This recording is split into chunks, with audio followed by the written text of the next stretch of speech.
All right. Good evening, everyone. We are live. Welcome to segment 2 of our Little Leaders Career Exploration Series. My name is Dr. Nikki Anthony, and I am the founder and executive director of Little Hands, Big Hearts, Little People Service Organization. And I want to welcome you again to segment 2. We are focusing on entrepreneurship, real estate, finance, banking, all kinds of things, staffing, compensation, everything. So if you have a little person or not so little person in your life that is showing, I would say, some affinity for numbers and all of that, please, please, please grab them, grab some popcorn, grab something to drink, and tune in with us. We're excited to come to you tonight. So the purpose of this organization, the purpose of this series is for families to be exposed to career options from career professionals and experts in the industries that they serve in. So we want to bring you top-notch experts, and that's who we have tonight. And we'll get them to introduce themselves shortly. But really quickly, I would like to introduce my co-host, and I'll let her tell you a little bit about herself. This is my Jahan girl, and she's going to read our mission statement after she tells you who she is. So you're going to tell us who you are, and then read our mission statement. Jahan, go ahead. Hi, I'm Jahan Foster, and I'm 8 years old. I'm an active member of Little Hands, Big Hearts, Little People Service Organization. Its mission statement is to develop little people into servant leaders who think beyond themselves for the greater good through explicit and intentional opportunities for character development, selfless service to others, and community-based volunteering. Excellent. Go, my girl. All right. So we have some experts. These are all people that I am certain will share a wealth of information with each of you. They lead in their industry. They have a lot to offer. So we'll start with their introductions. We have Kip Albright. He's going to share about himself. Then we'll go with Sid. Then we'll go with Xavier Walker. Then we'll go with Jocelyn Wright McLemore.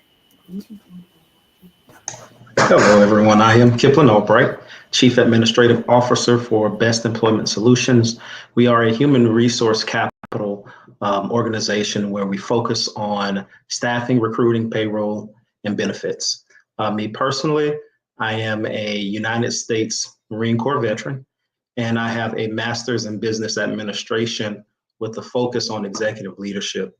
I chose executive leadership because it's my goal to teach leaders how to lead.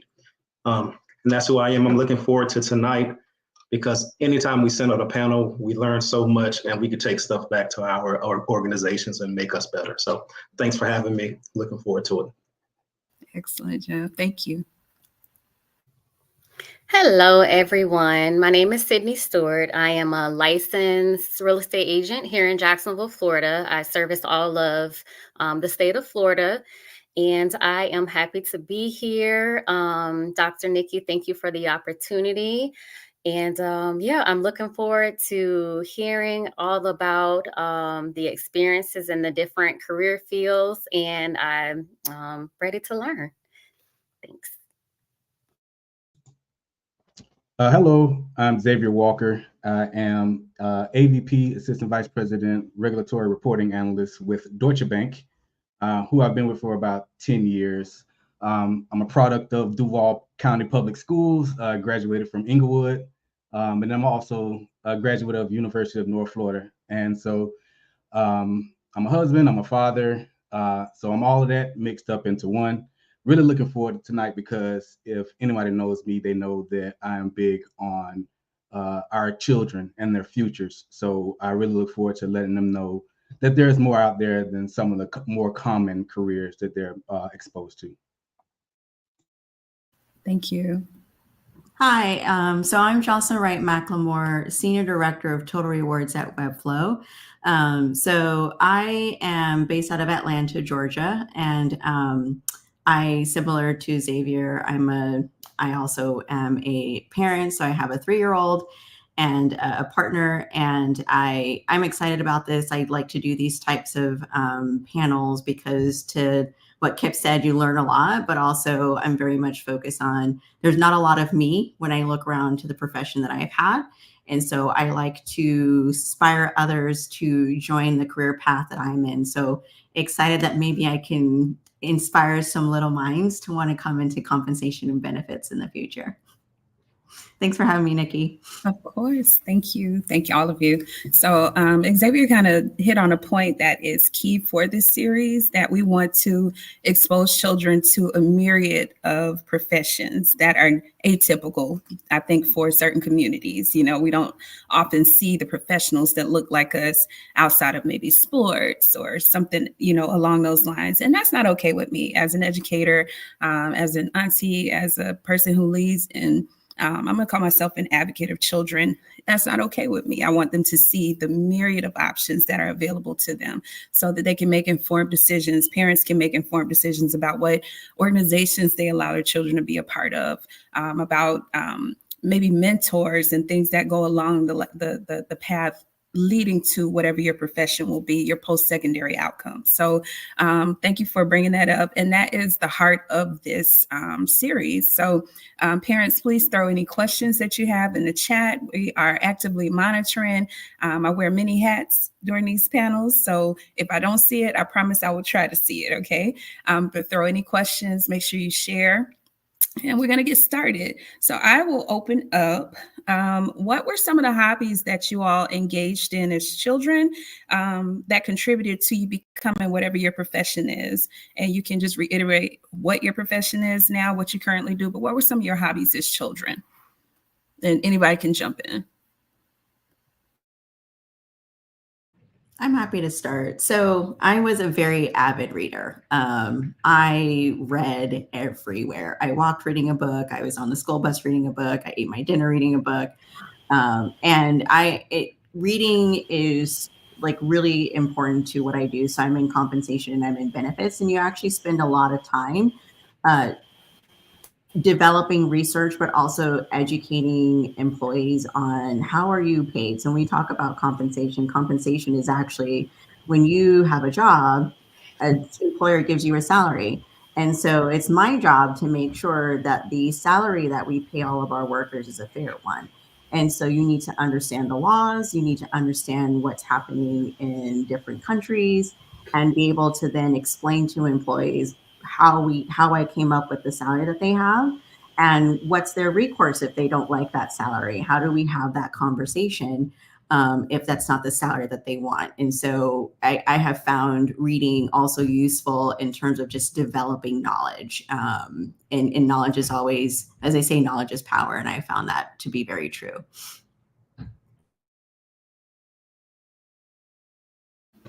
For me, I was probably about 12 years old when this happened. There's a gentleman in our church by the name of Elder Griggs. He pulled me to the side. I'm a chief administrative officer now. I took this path through the the path of IT technology. And my hobby as a little kid, he helped me build my first computer at the age of 12.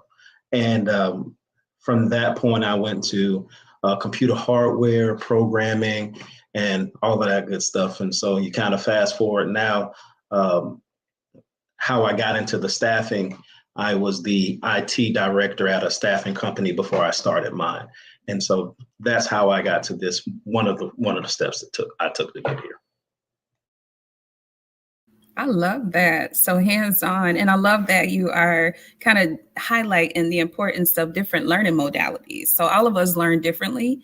And I think in the school system, having come out of special education, we kind of pigeonhole kids into learning a certain way. Most kids do not learn the same way. It's not just to sit and get. So the fact that you have someone that invested in your learning style, which is tactile, it sounds like, that you had to do hands-on learning, you had to see how to do it, and then you had to pull it apart and put it back together and build it with someone who had the skill and the knowledge. So parents, keep that in mind, that your child has a learning style. Keep that in mind. All right, Xavier and Sid.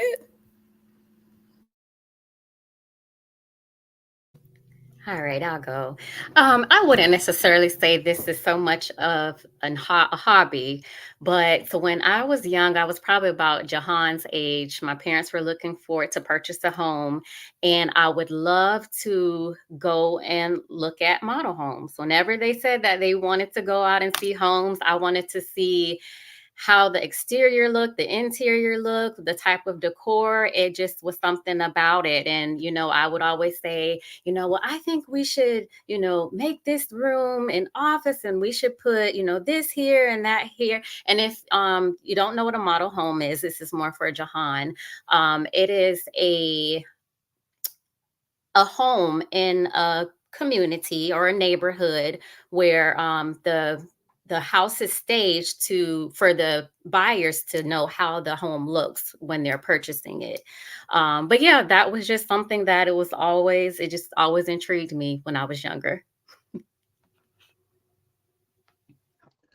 So for me, it was a couple of things. So as far as I can remember, I've always been very good at math, been very good with numbers. So that was kind of the trigger for me wanting to go into a field of finance. My initial intention was to be an accountant, but that's another question.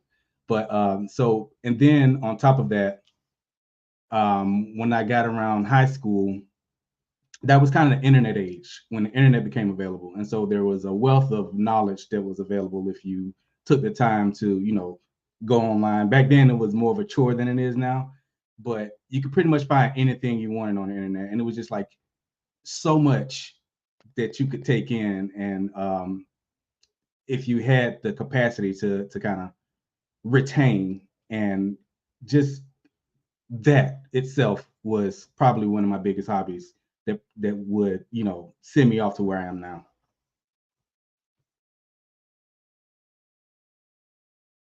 All right, we have a question in the chat. It says, after being mentored at such an early age, for those of you who experience mentoring at an early age, do you return the favor by mentoring other kids outside of this? Or how do you return the favor?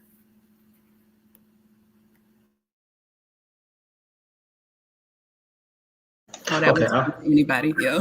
Okay. I'll jump in. Yeah. So for us, our company, we're based out of Tampa. We're in 5 different states, but our home office is in Tampa. We have programs that we do reach out to local rec centers, and we do certain computer trainings and all of that stuff. I do have a couple kids from the church and churches that has direct access to me, and they can contact me. They contact me, ask me questions and things of that nature. I think it's important that anyone who's ever been mentored, and even if they haven't been mentored, I believe it's important that they have access to a professional or to an adult that can help them with whatever it is they have. So as far as I'm concerned, yes, I do think it's important, and I do make sure that I have that open door. So if there's someone that is interested in what I do, please, by all means, we'd love to mentor. Definitely. Thank you. Thank you. Any mentors that stick out? Zay, go ahead and answer how you were going to answer. But if you all have a mentor that sticks out, and maybe someone can talk about the importance of having a mentor or having had that mentor, even as adults, because I know a lot of people who have adult mentors as adults. So Xavier, go ahead and So that actually kind of incorporates what I was about to say. I actually didn't have a mentor until I became an adult. And so I myself, knowing the importance of having one, I've always tried to make myself available to, to younger people, kids. When I was, a few years ago, my nephew, he was, I want to say 11, 12. I volunteered to coach his basketball team. And then my son, when he started playing basketball, I volunteered to coach his teams. So, and even in that, I'm always willing to help out, kids in my family, kids of, friends, with whatever they have going on, because a lot of people do know that I am good with academics and stuff like that. So I knew the importance of having that because I didn't growing up. And then once I got older and I found out that there were people who had steady mentors, different mentors, I was like, well, what happened with me? So as I started my career, as I started getting into my career, I learned that having a professional mentor was really helpful. And so I kind of looked around the company to see who, who would fit my personality, who would fit my goals and aspirations as to kind of help me along the way, give me advice. And of course, starting out, I was only looking for people that look like me. And a lot of people who I talked to said, while that is a good idea, that's not always the best idea because you're going to get someone who looks like you, who's probably had similar experiences to you and think just like you. You might want to get somebody who has a different view on how things are, a different way that you can come up. And I really took that into consideration. So I think that's very helpful as well. Excellent. Thank you for that. Sid, Jocelyn, how do you all feel about mentors and the importance of them for children and for adults, actually? Because we have a lot of parents that are watching. And I think sometimes, I don't know if it's our community, but sometimes it's like, ain't nobody going to tell me what to do.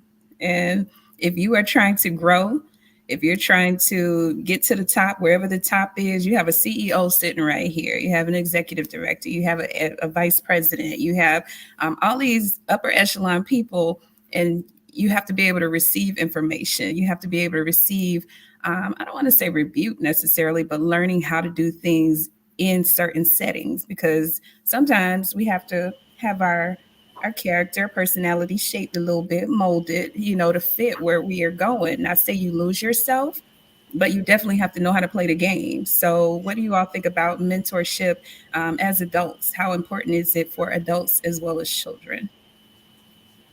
Absolutely. Mentoring, just having someone in your corner is essential in your especially in your adulthood because you have more responsibility. You have and I didn't share when I first started, but I have an 18-year-old and a 14-year-old and I'm married, been married almost 9 years now.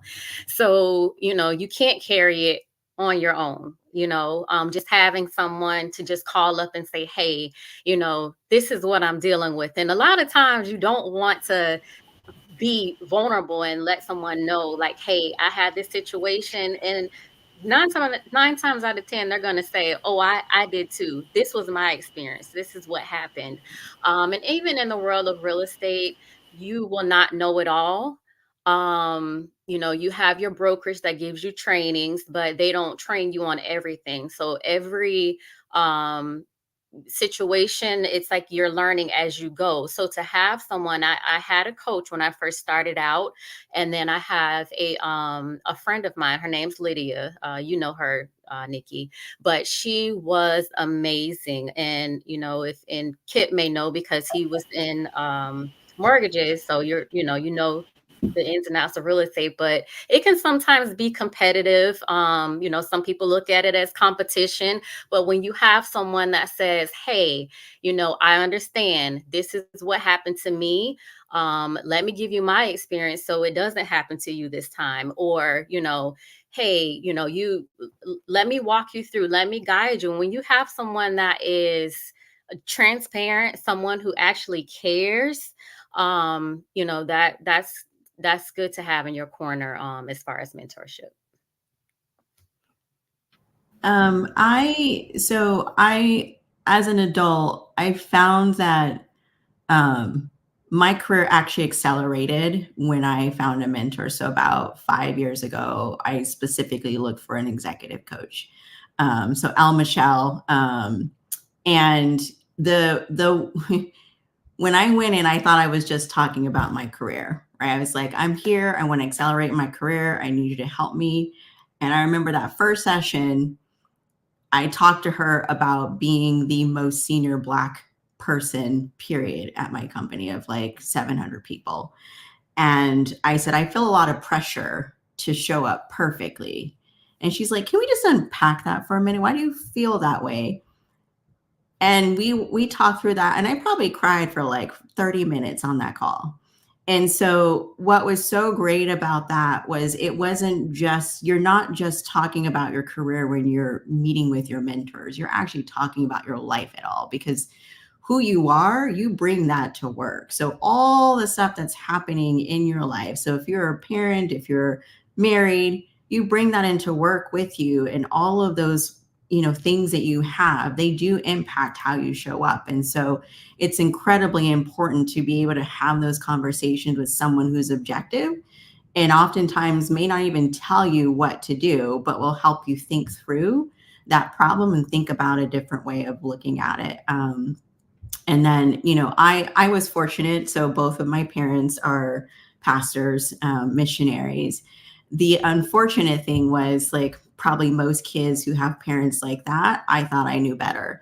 And so while I had the most amazing mentors in my house, it wasn't until I was an adult that I took all those things that they gave me and really starting to apply it. So I would encourage you, if you have your parents and you have really great, wonderful parents, listen to them. You may think you know it all now, but you will get to when you're an adult and realize you don't know it all. And they had some really, really great lessons to share with you.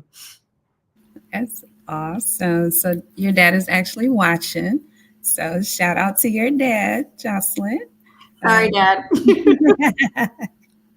All right. Thank you all. Jahan, let's let you jump in with your question. This has been excellent on mentors. So parents, I hope you all are listening and realizing that you don't have to do it all by yourself. Mentors and coaches are available to you. You just find the right one, someone that fits your child's personality, their future goals, the person that they are now, someone who is willing to invest. So keep that in mind.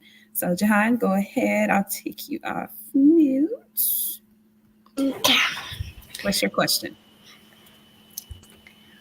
What was your favorite subject in school? Was it an indicator of your current profession? Job. So favorite subjects, and anybody can jump in. I'll start. Like I said earlier, mine was always math.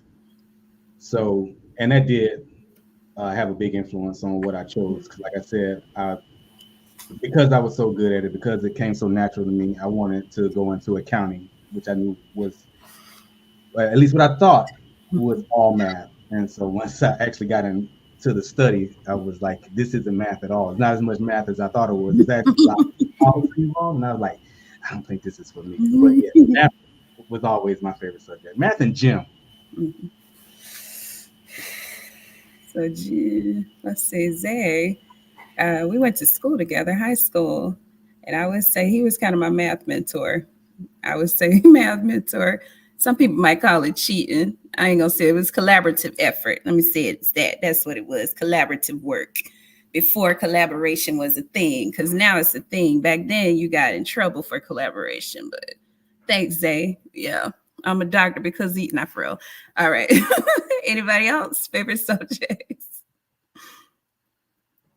So I hated math in high school. I really, really hated math.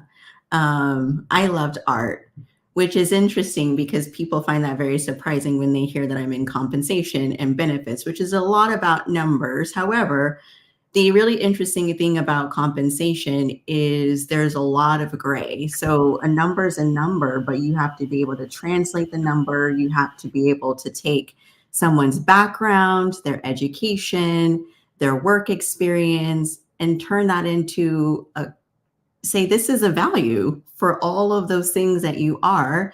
And so there's a lot of art into the work I do. And that's why I love it, is because there's so much gray to paint with, and it's not just numbers. So there's very little numbers, similar to Xavier, when he got into accounting, is like, there's not a lot of numbers here. Same thing with compensation. Is actually not as many numbers as you think there are. But, my favorite subjects were art and actually writing. Those were my favorites. I loved poetry and writing.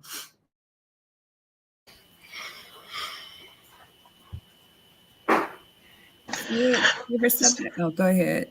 And we have one comment from YouTube, and we can go back to this. It says, do mentors also help us to realize that we may be in the wrong profession? And I think that's an excellent question. So Kip, answer how you were going to answer, and we'll go from there. Jahan, I'm going to put you on mute.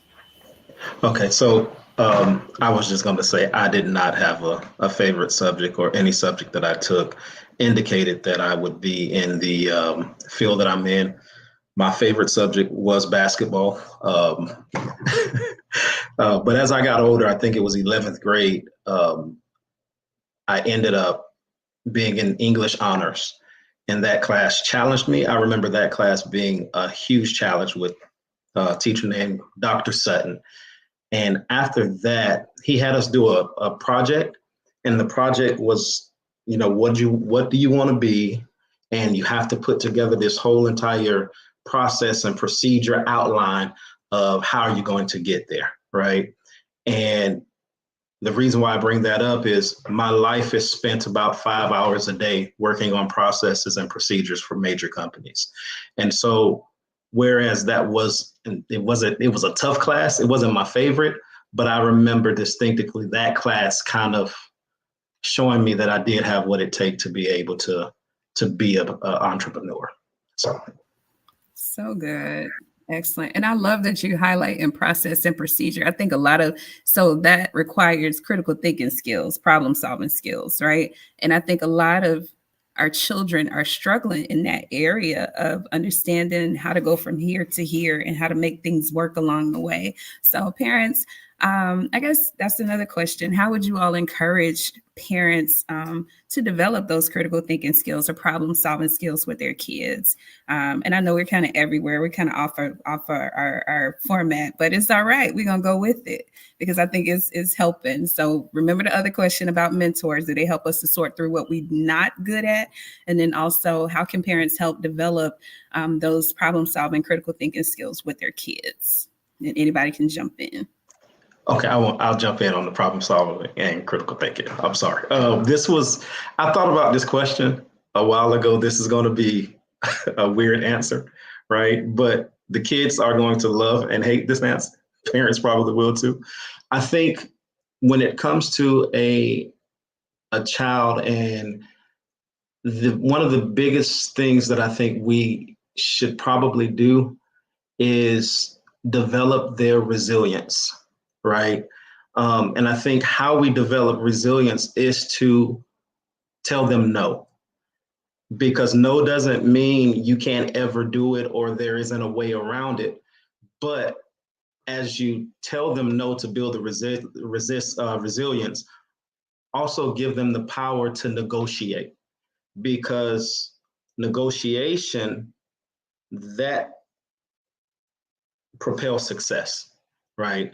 So for me, those things kind of go hand in hand. No to build resilience, but then give them the opportunity to negotiate. Because if you give them that ability to, you give them that leeway to negotiate, it allows their mind to think of different ways that they can come back and ask those questions. And so that's one of my answers. I hope that. That is so good. So that's actually a way also to develop connection between you and your kids, because you're giving them voice. You're telling them, you're giving them parameters. So they need to know boundaries and parameters, right? But you're also giving them voice to say, no, even though mom, dad can't allow you to do, because that's out here somewhere. We ain't doing all that because I care about your whole life, right? But even though you can't do this, these are some of the things that you can do. And let's find what's successful for you. Let's find how you're going to get your need met. And I know I'm going to keep you safe in the process. I know that you're going to grow in the process. So I love that. Thank you. Resilience. Anybody else? I think, so I mentioned at the top that I have a 3-year-old. And it's funny, every time I go in to pick her up from school, her teachers are like, she talks like a little adult. And I said, yes, because I've always talked to her like she was an adult from the time that she was born.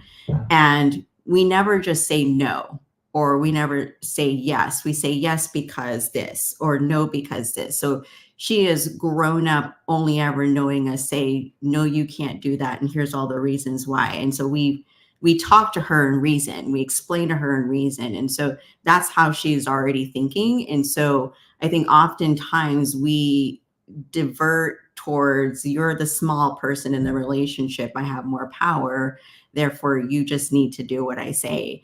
And instead, it's like, this is a little person who is developing their own mind, their own opinion. And so I treat you similarly to how I want to be treated. And I talk to you the same way that I want to be talked to. And so, I still say no, but I explain why I'm saying no. Right. And so I've noticed over time that she will also say, Mommy, we can't do this because X, Y, and Z. So now she's starting to pick up on that and use that in her own vocabulary. And then I'll talk about the mentor, because I had in my mind that I wanted to be an employee relations person. So for those of you who are not familiar with HR, employee relations is a person that someone goes to if they have a problem with their manager or a problem with the company or a problem with another employee. They go to employee relations and that person helps them resolve the issue. And I thought, I love helping people. That is a perfect job for me. I was in it for 2 months and I was talking to my mentor. I'm like, I don't know. I'm struggling with this. This is so hard for me. I don't like it. I don't like the people, but I love helping people. What's wrong? She's like, you don't like being front and center. You don't like the people engagement. Yes, you love helping people, but you love helping people from behind. So maybe this isn't the job for you when you talk to people all day and you have to interact with them. So she really helped me figure out what I didn't like about that particular job, and then actually recommended that I go to an HR certification course to explore more areas of HR. And that's how I actually found compensation. And then I was like, I found my path. This is where I'm supposed to be. So good. So good. So they are supposed to help us just navigate. It's not get in where you think you fit in and stay there. It's, are you effective here? And effectiveness is what we should all ascribe to. Am I making a difference in this field that I'm in? So excellent. Xavier, did you want to share also? I did. So I wanted to try to tackle both questions. So I'll start with a mentor. So it wasn't a mentor. It was probably the closest thing that a lot of us have to a mentor when we're still in our education phase. It was my guidance counselor. And this is around the time where I decided I no longer wanted to be an accountant. I wanted to be something else. So I went and I said, I don't think accounting is for me. It was like, well, what made you want to get into an accountant in the first place? I was like, well, I'm good with numbers. I'm good with math. And they was like, oh, well, accounting is not exactly math. I was like, yeah, I see that. That's why I don't want to do this anymore. It was like, okay, so what are you good at? I was like, I'm good with computers. I'm good with this. I'm good at writing papers. It was like, you sound like you will be better suited for information systems, specifically at the school that I was at was called Management Information Systems, and it was under the School of Business. And it was like, this sounds like it would be perfect for you. And so I looked into it, and it was a lot of the stuff like that I enjoyed doing. Like I said, I was always on the computer. I was always on the internet and stuff like this. And a lot of it was just learning the background, a lot of the background stuff that goes into websites and computers and technology and stuff like that. And I was like, this is a better suit for me. So that was the route that I went. So it's always someone who, if you give them enough information, they can let you know if you're in the right spot or not, or if you're on the right path. And so always take value in that, because it may not always be what you want to hear, but it may be needed. So second question. So like Jocelyn, I have a 4-year-old, which is the youngest. I have 3. So I'm going to go ahead and give you my spread. I have a daughter who is 20. I have a son who just turned 12. And then I have the 4-year-old. Each one of them couldn't be any more different than each other. One of the 3 is probably like me. So in some ways, it's easy to kind of develop his critical thinking because I know how to draw it out of him. My oldest, I was new to it. So, and she's a girl. So she kind of ran the show. She's daddy's girl. I couldn't do nothing with her. So whatever she wanted, she got. And I think that's how she developed her critical thinking. Like, if I want it, I'm gonna get it. Okay, I guess that's one way of thinking of stuff. And then it's the baby. So this baby, this is, we don't know whose personality he has. It's not mine. It's not my wife's. He's just his own person. And telling him no doesn't work. It's like, no, don't do that. He like, okay, well, I'm tell you what, I'm fixing to go do that. I'm like, no, that's we said not to do that. He's like, well, I'm finna do it anyways. And so what I found is if I just let him kind of do his own thing, he learns, what's good and what's not. And a lot of it, a 4-year-old little boy is wanting to jump off of stuff. And so a lot of time he has to learn the hard way. And so he'll jump again, and then there'll be that one time where it's a plop and a nothing, the sound of nothing. And it's like, oh, see, I told you. So it's kind of letting him learn on his own. Of course, still, getting in there where you can, because sometimes the height gets higher and higher. And I'm like, no, okay, that's an absolute no. Get down. But some of it is, reason. I'm like, yeah, he may hurt himself, he may land it. Let's see what happens. And so it's a lot of times it's, just kind of letting him find out on his own. It's a popular saying right now. Something around and find out. He finds out a lot. So natural selection, mess around and find out. And that's how some kids learn. Some have to learn. It's like OJT, on the job training. I got to see what works and what doesn't work. Okay, I can't jump off the house. Okay, all right, that's too high. I can do the counter. I can do the countertop. I can't do the roof. Okay. All right. So Jahan, I'm gonna let you jump in with the question unless someone else had anything to add. You ready? All right, what's your next question?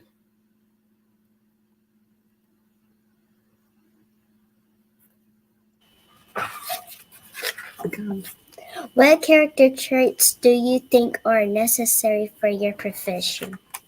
Character traits. All right, I'll start. Since I've been a little quiet, I've been trying to take calls and texts, so excuse me. I would say, in my profession, you have to have a lot of patience, a lot of patience.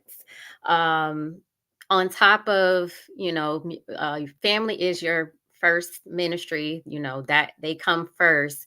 You have, especially if you're working with multiple clients, multiple deals at the same time.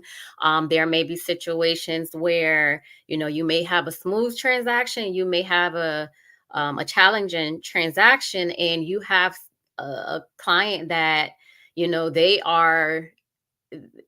they're about to lose it. They're like, they're asking me to move mountains. They're asking me for this. I've done this. And they're just like bawling. And you have to take that time, calm them down, and just let them know, trust the process. It's going to be fine. Myself, I'm a first-time home buyer as well. It's 4 years this month. And I know the struggle. I know, it's, sometimes you have to hold their hand and just walk them through the finish line, and treat it as, as a relationship, as a friend, not, come into it being salesy. To me, it's ministry, it's serving. You're helping someone meet their goal. You're helping someone achieve their goal. So, having to coach them, having to problem solve, those are things I think are essential in this field. Thank you. Next. I think for mine, probably the biggest character trait that you need to have is the ability to show empathy. And so empathy is being able to understand somebody else's feelings and where they're coming from. And so oftentimes the decisions that I make, they affect someone else's livelihood. So they affect what kind of pay they're going to take home, how they're able to care for their families. And so you have to remember when you're making a decision that there's another person involved and be able to empathize with them. And so there are a lot of times over my career where people have come to me very angry and I can't react. I can't tell them, go get another job, go to a different company. You don't know what you're talking about. I have to be able to listen to their concerns, listen to how they're feeling, and be able to take that in and see what I can do, how I can help them. Sometimes I can't help them. Sometimes the decision is the decision and I can't change it. But being able to listen to others and allow them to express their feelings without feeling like you're personally attacked, I think is probably one of the biggest character traits for my role. And I'm sure, Sydney, you probably have some of that too in your job. Absolutely. That's why you see me shaking my head like, wow, you too. I love that. So we have active listening, we heard patience, we heard being service oriented, and the ability to show empathy for the people that you serve. Xavier, Kip.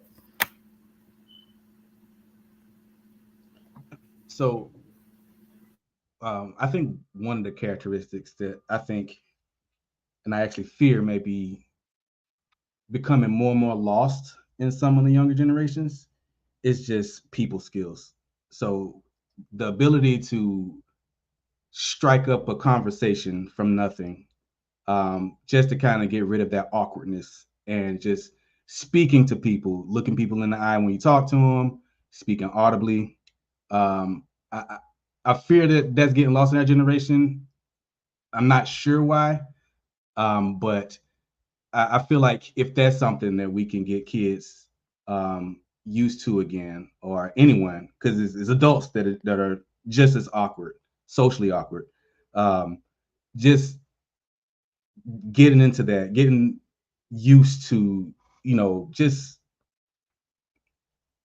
talking to people and talking to people about nothing or talking to people about something. A lot of times talking to them about nothing can lead to talking to them about something. So I just think that is one of the biggest characteristics that can help you pretty much in any industry, but in particular in finance.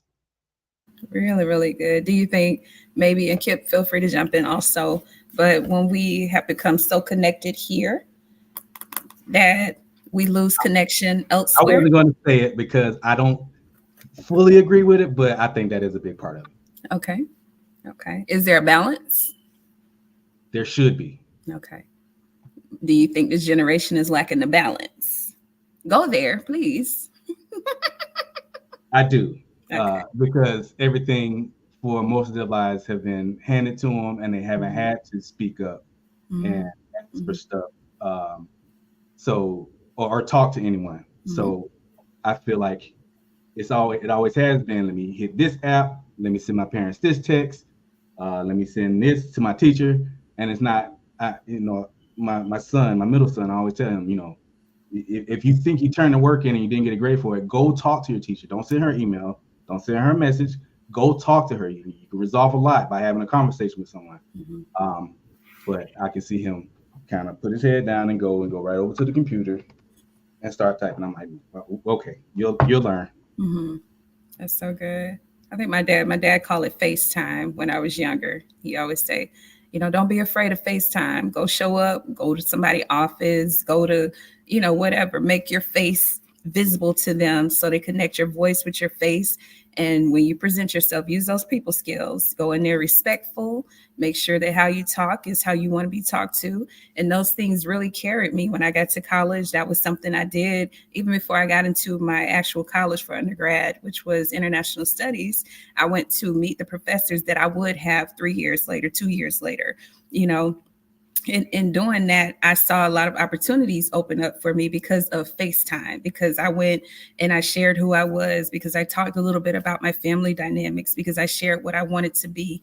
And I remember I had one of my most favorite professors. He passed away about 2 years ago, I believe, but he ended up just kind of taking me under his wing in undergrad. And when I didn't have anyone, I had just lost my mom before I transitioned to college. And so just learning how to transition into something new without your family, your home base.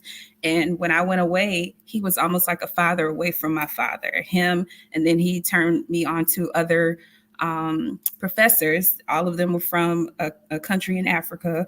We had Nigeria, we had Ghana, we had Kenya, and all these people. And if you know, I love to travel. So it was just like all these things working together for my good, just because I took the opportunity to go show who I was. So definitely the people skills. I love that point. If anyone else wants to jump in, please feel free. I don't want to take all the time, but please jump in and we'll keep it moving. Can I just make one side from Xavier's Walker? So I'm an introvert. I was painfully shy as a kid. And into much of my 20s, I was also like that. And so it took practice for me to be able to strike up a conversation. And even now, I am in my 40s.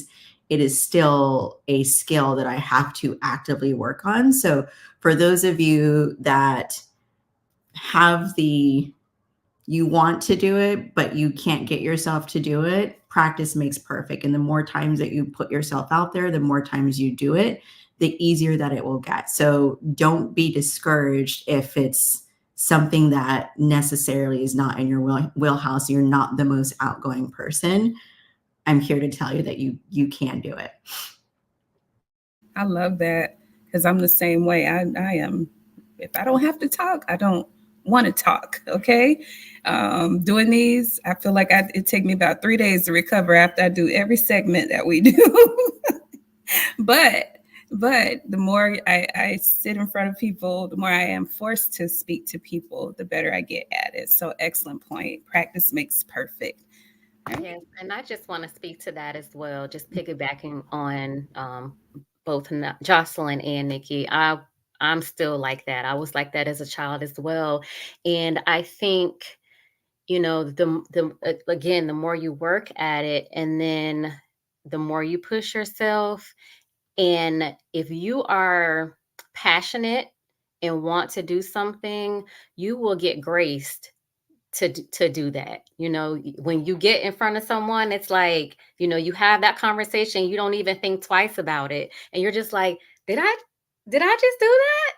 And like you said, practice makes perfect. Even like and I told my 18-year-old that because he's an extreme introvert, but we may be in the line at the grocery store in the drive-through, and I said, look them in the eye, have a conversation with them. The more you do it, the better you'll get it. And so yeah, I just wanted to jump on that too. Thank you. So my next question, and we are about to wrap up. We'll give about 5 more minutes, and then I'm going to ask that you all share how can people connect with you, any initiatives that you have going. If people want to buy a house, people want to open an account, say, if they want to know about how to get a better pay rate. Jocelyn Kip he's a CEO of a staffing company. And so if you want to know how to get a job intermittently, hopefully permanent, ask those questions. How can we find out? So we'll get to that. But what's one thing that you wish people knew about your particular profession? What do you wish that they knew?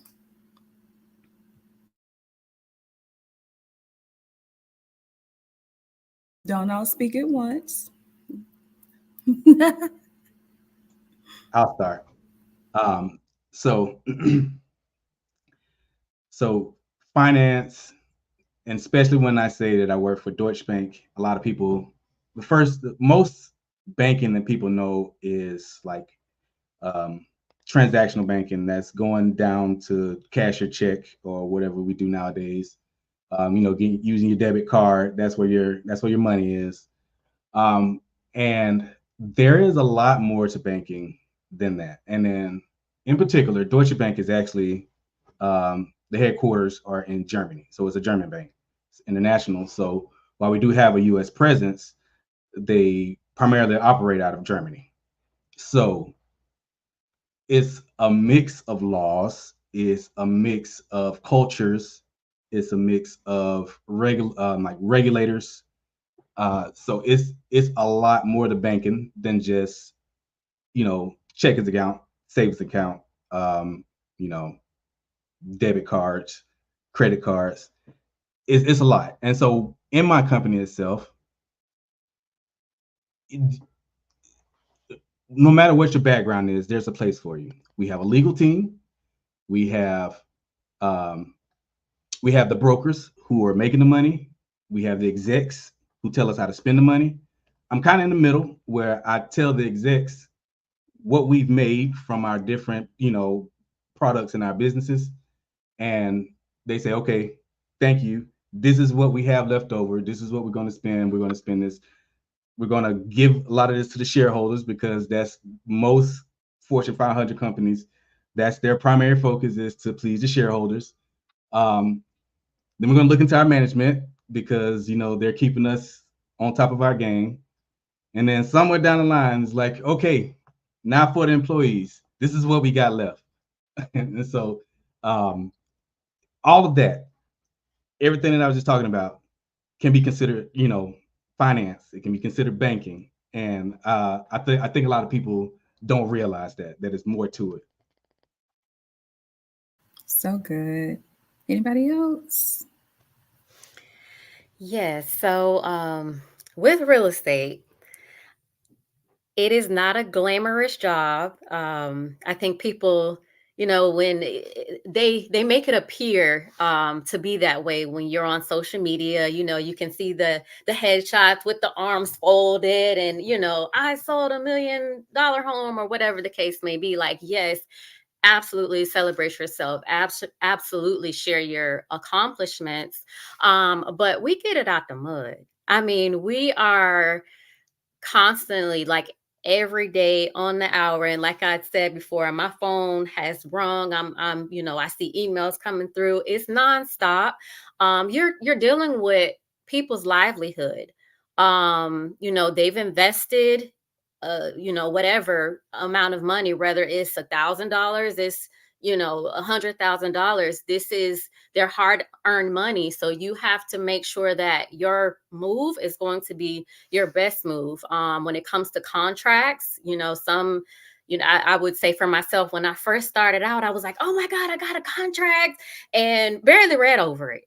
So luckily nothing happened with that, but just going the extra mile and taking the time to make sure all the I's are dotted, all the T's are crossed, because again, you're dealing with someone's livelihood. And I was talking to someone the other day that one of his clients wired some money and they didn't talk with the title company and they lost $37,000. So those type of things are important, when it comes to, just, again, people knowing what exactly it entails in our line of work. It's not, as pretty as you think it is. That's so good. I wanted to highlight Kip actually played basketball with my first husband, Vince Carter.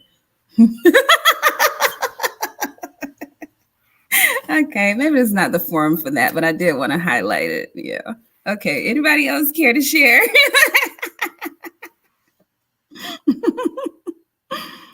Well, I will talk about human resources. One thing that I would like people to know is that no matter what your job is at the organization that you work for, you matter. It doesn't matter what you do. Your company depends on you to come and do whatever it is that you do.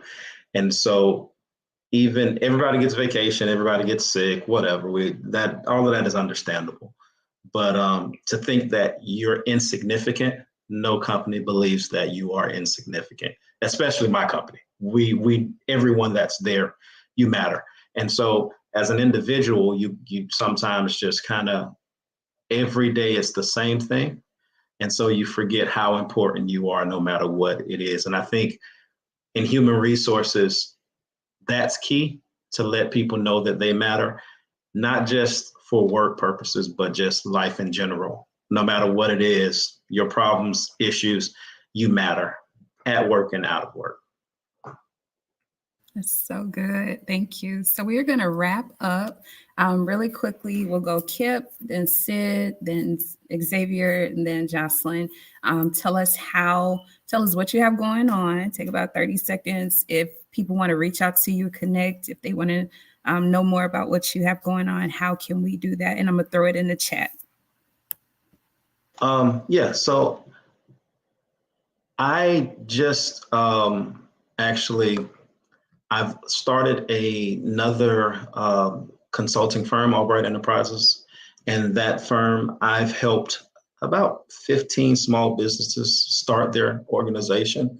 And so that's what I've been focused on the last 6 months to a year, helping people start getting their certifications. And if you're a minority-owned business, we walk you through those processes, EIN, you name it, we do all of that. Really easy to get in contact with me. You can you have my email address, or you want to put it in the chat? Yeah. You can put my email in there. You can contact me directly via email. Mm-hmm. I'll respond. My cell phone number will be in there. And I'm an open book. I don't mind helping anyone. Okay. And so that's. Tell me your email, and I will throw it in the chat now. All right. K Albright. Here, I just sent it to you. Okay. Make sure that's right. K Albright at thebestllc.com. All right. Got it. All right. Sid? Hey, so with me, I am always looking for help. Buyers, sellers, investors. You don't necessarily have to be in the best position. Transparent moment, I was not in the best position. It took work. So I'm always, I'm very passionate about home buying. I work with a lot of, and I specialize in first-time home buyers. So I'm the one that's going to hold your hand, keep you pushing, coach you along the way until we can get that score up, or whatever the case may be. I have access to a lot of programs, and again, always here to help, no matter what the situation. I will put my email in the chat as well as my number. So feel free to reach out if you need anything. Thank you. All righty. Xavier? Best way to get in contact with me, of course, will be LinkedIn. So linkedin.com. I think the official link is Walker Xavier. But if you go to LinkedIn and you just type in Xavier Walker, my face will come up. That's me. So there, if you need any help, got any questions about the finance industry, about banking, international banking, whatever, feel free to send me something there. As far as what I'm working on right now, I think I'm not going to say I've gone as far as I can go, but now what I'm focused on is kind of bringing up my family. So my son, the 12-year-old, he plays basketball, but his passion is more in video games. So I'm just trying to work with him on becoming like a content creator. Oh, wow. The baby, we have plans for him. He's too much personality to keep on our own. So we're trying to figure out where we're going to go with him. And then my wife is currently working on opening a nonprofit herself. Wow. So we are in the early stages of that. So pretty soon we'll have the name and everything, and we'll be sure to share that with everyone so they can kind of get on board. Awesome. All right. I'm putting them in the wrong place, but hopefully everything is filtering into the right place now. Everyone's contact information, please make sure you take that information down. This will be available for replay so you can catch it. Thank you all for joining us tonight. Thank you for having us. Thank you so much for the opportunity. Good night, everyone. It's nice meeting everyone. Good night. Give me one moment. Let me throw one more thing. Jocelyn, we have you now in the chat also. Jahan, we have been fighting on this mute button. She done unmuted, muted, all kinds of stuff. But I want you to tell everybody good night. Tell them thank you for joining us. Thank you for Girl, come on here. joining us. This is my girl right here. She was the youngest thing on our college tour back in March. She went to 4 schools and she decided she was going to, was it Miles College that you're going to, in HBCU? Which one?